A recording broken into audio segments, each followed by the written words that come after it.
讲客语，咪咪小讲客家。大家好，我是徐薇老师，欢迎收看微笑讲客语咪咪小讲客家。今天要介绍的呢是客家人非常喜欢的是一种米食啊，平常呢把它当作点心哦，逢年过节的时候还有喜庆的日子呢都会吃的饭呢。然后呢，如果有重要的节庆，我们就会来大饭呢，就是来做饭呢这样子的东西，然后分食给亲朋好友，也有敦亲睦邻的这样子的效果哟。客家话叫做饭呢，其实就是闽南语说的粿，金秋迄个红菇粿，安尼的物件有听过呢。好，就是今天要讲的客家的饭呢。那我要特别来介绍一种很特殊的东西，叫做醒灯饭。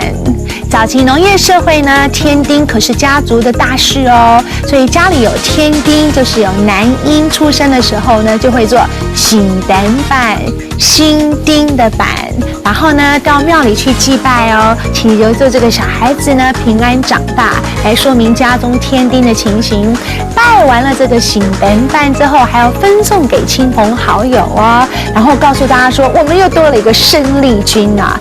现在呢，在东市每年的正月15呢，还有比赛醒灯饭，比赛就是比赛的意思，来比赛新丁饭，看谁家的饭哪一青苔压黑五内哈苔，谁的比较大。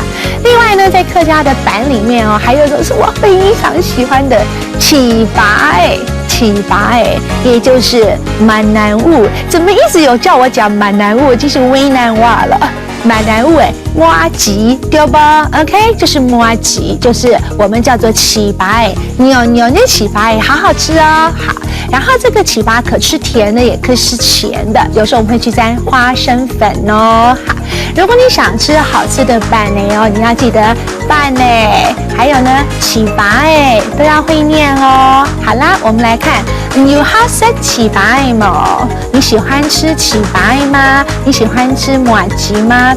妈妈会做起拔呢，我妈妈会做起拔，我妈妈会做麻糬哦。好，今天学了很多客家话，要多用哦。我是许薇老师，安子 say 再见。